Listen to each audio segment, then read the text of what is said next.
Hey there. Hey again. This is about college students and the risk they might be posing to themselves by not working part-time, very part-time, while they're going to college.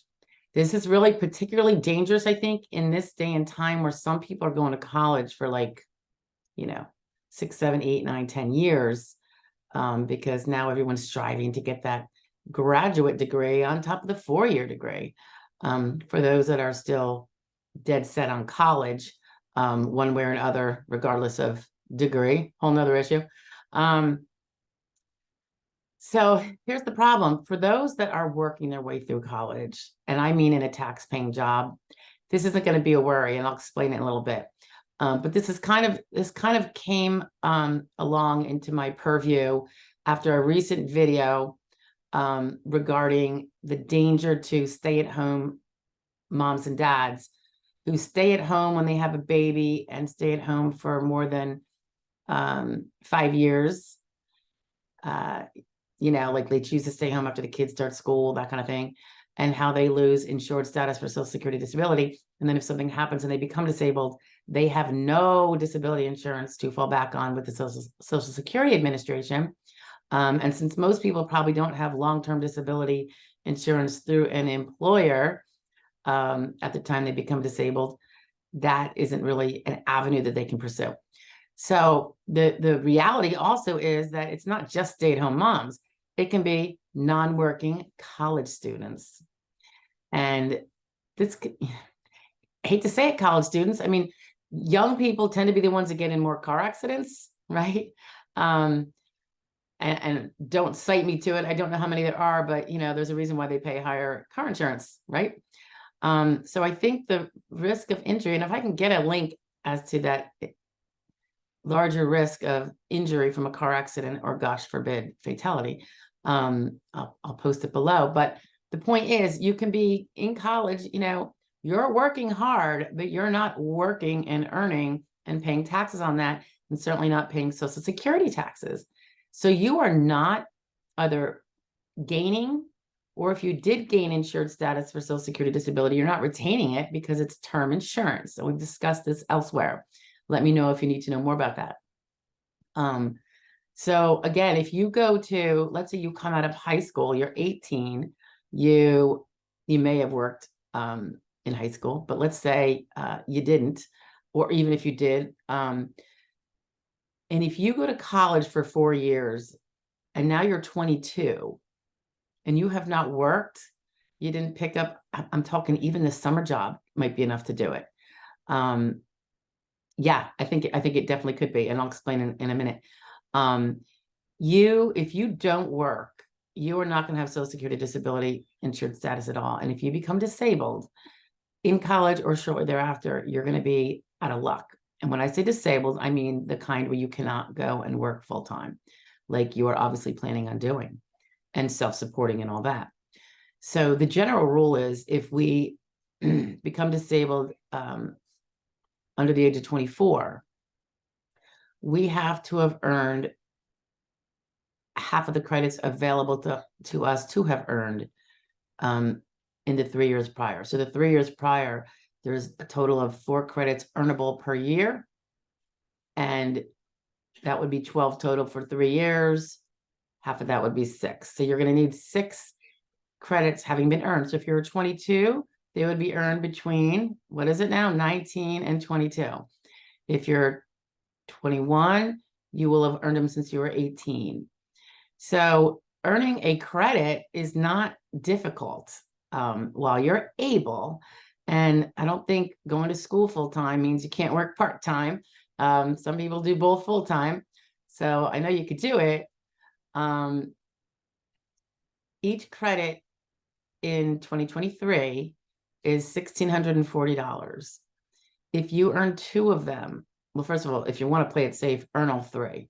So earn that $6,560 in 2023, be it through part-time work while you're in school, be it through working hard over the summer break, or seasonally, or whatever you need to do to earn that 6560 number. That will get you 4 credits. Now you only need 2 more. You could get two more, and by the way, I'm not saying stop at the two more, but this is what's going to get you insured now. And again, that's term insurance. So you always have to have up until 24, those 6 in your back 3-year window, right? So if you earn 2 more in 2024, it's going to be a different cost. It's not going to be $1,640. It's going to be something a little higher, I believe, with COLA. But nonetheless, you don't even have to earn the full 6 right away. Another 4 if you already earned 4. But I'm saying you get your 4 now, all you need is 2 more, and you've got your 6. And that if something happens to you, you will be able to file for Social Security disability and have it processed and evaluated to see if you truly are disabled. That number, of course, increases as we age. So if you are between the ages of, and I'm going to go through it, 24 and 30, and a lot of people in college are still of that age. And if they're doing something like an internship that doesn't pay money, maybe it pays for credits, maybe it pays for housing, but you're not paying Social Security taxes on that. That's like not working at all in terms of gaining this insured status. Okay. So between 24 and 30, you generally need credits for half of the time between age 21 and whatever age you are. So if you are 24, like I said, that's still 3 years, so 6 credits. If you are 25, that's 4 years from 21. So you're going to need half the credits for 4 years. So that would be 8 credits.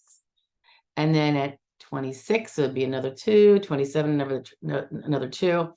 But obviously, it's so easy to earn the 4 credits because, $6,560 in a year is easy peasy, even for a minimum wage worker, part-time. So consider just getting your 4 credits for a couple of reasons.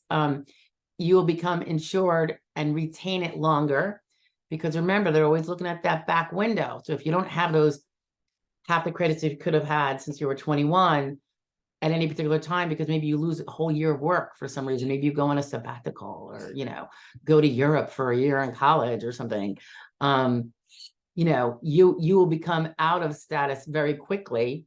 But if you had, banged out the full 4, earning the 4 full credits, most or all years, you're gonna have a multi-year window ahead of you, so that if you become disabled and stop working for whatever reason, you still have this breathing space of if you become disabled 2 years later, you're still insured, and you can file. If you don't do that, it can literally scroll off in 3 months later because it goes quarter by quarter, right? So you want to have many quarters ahead, and you can get up to 5 years ahead. At least you can as of the age of 31, when you're going to have 20 quarterly credits earned in the last 10 years since 21. So, but in any event, college students, I don't think this is the majority of you. I think most people work their way through college. Most aren't born with the silver spoon, and some just, want more spending money, or just smart enough to realize that they really want to start building a nest egg, or paying their way through school. Either way, you don't have to keep the money. You just have to earn it and pay the taxes on it. You're going to be right in the boat with the stay-at-home mom and dads who have nothing. And then when there's a certain percentage of us in college who become disabled or of college age, and you don't want that to be you, and you don't have disability insurance, because then you're never going to have it. I will throw in this little additional, which is kind of an offshoot. If you do become disabled before the age of 22, whether or not you have enough credits of your own to get Social Security disability, there is always SSI if you are poor. That's a whole definition of itself, so you can always look at some of the videos on that. But if you do become provably disabled before 22, gather all the medical evidence you have of all that, medical repercussions that you've gone through, and always keep them. Because there will be a time when one of your parents who has worked, collected Social Security credits, becomes retired, disabled, or passes away. And one of those events will trigger you being able to take it's not really theirs, but I'm going to say it that way, their Social Security that they paid for, because they paid for your right to do that. It's called DAC, Disabled Adult Child. And you're not actually taking theirs, because if they're collecting retirement, they're still collecting it, but you get a you get Social Security disability based on being a disabled adult child of theirs. They worked for that benefit for you, and earned enough for you to get it, presumably. So don't forget about that, although that is very separate from you earning your own. Because if you get disabled after age 20, you hit the magic number of 22 and something happens and you become disabled. I mean, it could be a virus. It could be a car accident. It could be skiing. It could be walking down the street and getting hit by a car. Life has its dangers, right? Living is risky. So having this, well, you don't have to go out and buy it because you got to pay it anyway through working. And most of us want to be working, right? That is where it's going to protect you because you're not going to have any other. All right. The only alternative will be if you go totally broke, parents can't give you money, and you go on welfare for disabled people. And that is not fun. It's very low. Okay. And it's not as easy to work while you are on it. You can, but it's not nearly as lucrative and it's not as simple. Okay. So anyway, put that under your hat. College kids, come on, you got this. Right? You're the responsible era now, right? You've seen how people have screwed up ahead of you. Your ancestors, like my age. So here's your time to learn how to take care of yourself on this. All right. Bye now.